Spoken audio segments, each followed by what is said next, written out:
Rachid. Notre famille, c'est Sati, voilà, c'est ma famille, hein, on a une grande famille ici, donc c'est aussi important. Donc ici on est au Petit Château, c'est un centre de réfugiés connu des Bruxellois. C'est un centre d'hébergement. Donc ici, les gens arrivent du monde entier. Ils viennent de pas mal de pays, c'est d'Asie, d'Afghanistan, Pakistan, Moyen-Orient maintenant, hein, Irak, Iran de temps en temps, on a aussi, et puis pas mal de pays d'Afrique. Alors Afrique, c'est Afrique subsaharienne, Guinée notamment, on a eu beaucoup, Côte d'Ivoire, Angola, etc. Mais aussi du pays du Maghreb.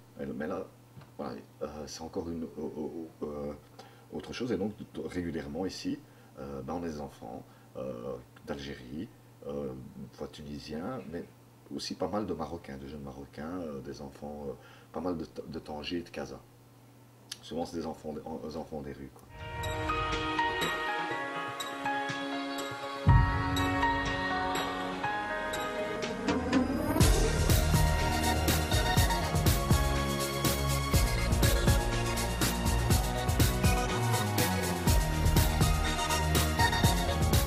Moi, mon rôle ici, c'est, voilà, je suis éducateur. Ça, c'est ma fonction. Le terme, j'aime bien le terme qu'on utilise ici, c'est accompagnateur social. Accompagnateur dans la vie quotidienne. Donc ici, nous avons en fait des mineurs qui sont venus en Belgique sans famille. Et le but, c'est de les intégrer à la société, essayer à ce qu'ils trouvent leur marque, qu'ils commencent à prendre des habitudes, connaître la ville, connaître, c'est quoi, c'est savoir où aller manger, où aller se vêtir, où sortir, commencer à avoir un réseau d'amis, amis, connaissances, etc. Donc, aller à l'école, on les pousse à l'école. C'est un très bon moyen justement d'intégration, au-delà de l'apprentissage. C'est vraiment commencer à avoir son petit réseau et tout ça. Mathias, je suis aussi éducateur au cadet comme Rachid. Maintenant, je travaille ici depuis 1 an. Concernant Rachid, c'est un bon éducateur. Surtout, tu vois que les jeunes se trouvent sur la première place chez lui. Il est presque toujours ici, c'est normal. Il doit prendre un peu de congé parce que il fait son travail très bien. Il est au courant de tout. Et c'est vraiment pas seulement un éducateur, mais vraiment aussi un ami d'équipe.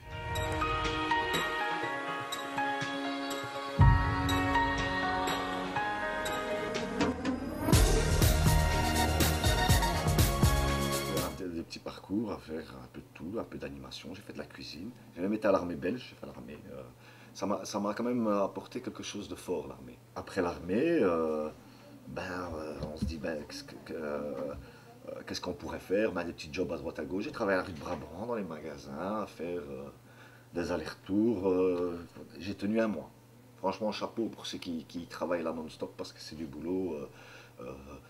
Je pense que tous les boulots sont durs, hein. Et que quand on l'aime bien, ça passe mieux. Mais quand même là, je pense que même si on l'aime bien, c'était très dur. C'est que ça va trotter dans ma tête jusqu'à revenir à la source, quoi.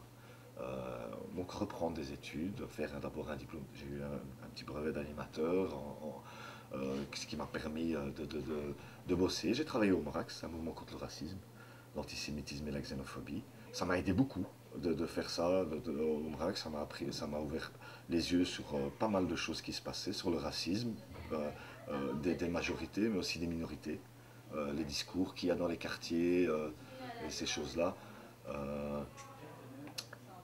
Parce que c'est vrai que dans notre communauté, voilà, il y a une certaine ouverture, mais il y a aussi pas mal de personnes qui sont fermées. C'est l'histoire de rester dans le quartier et de ne pas bouger, de ne pas avoir autre chose, quoi.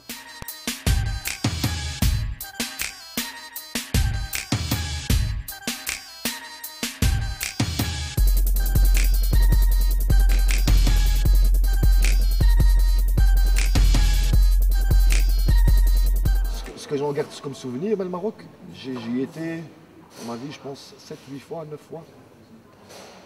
J'ai bougé dans pas mal de pays aussi.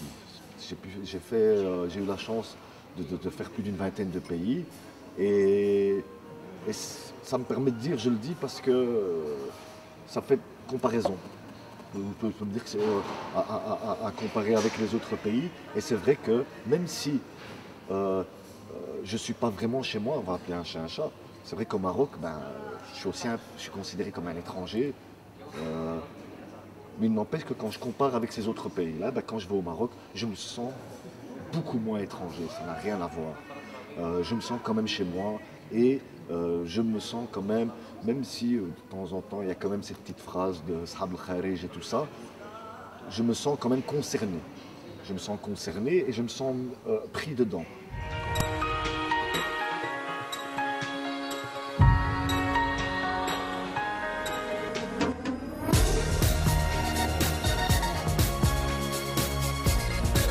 Je trouve que le Maroc aujourd'hui est dans une vague, est dans une bonne vague, enfin dans une bonne courbe.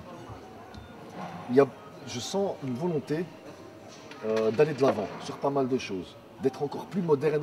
Et la volonté était déjà là il y a quelques temps, mais là j'ai l'impression qu'il y a vraiment des actions, et des actions qui ont été menées concrètement pour montrer que ben voilà, le Maroc est un pays moderne, est un pays ouvert sur pas mal de questions.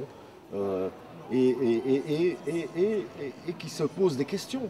Donc quand une nation, des dirigeants d'une nation se posent des questions, ils se remettent en question et c'est pour moi un signe comme quoi le pays va bien.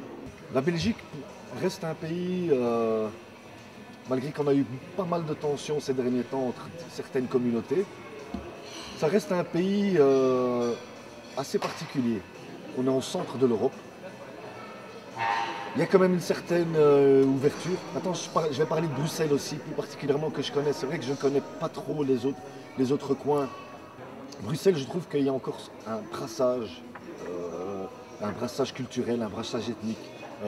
Pas mal de gens viennent de différents horizons, se retrouvent ici. Et pour moi, c'est ça la richesse de Bruxelles, de la Belgique.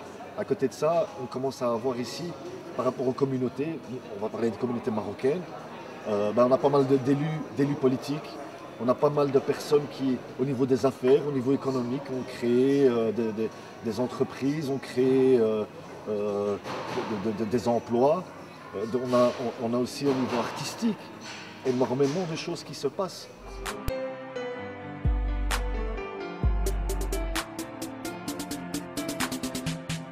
Ce qu'elle m'apporte, cette double culture, c'est une richesse. Ça me permet en fait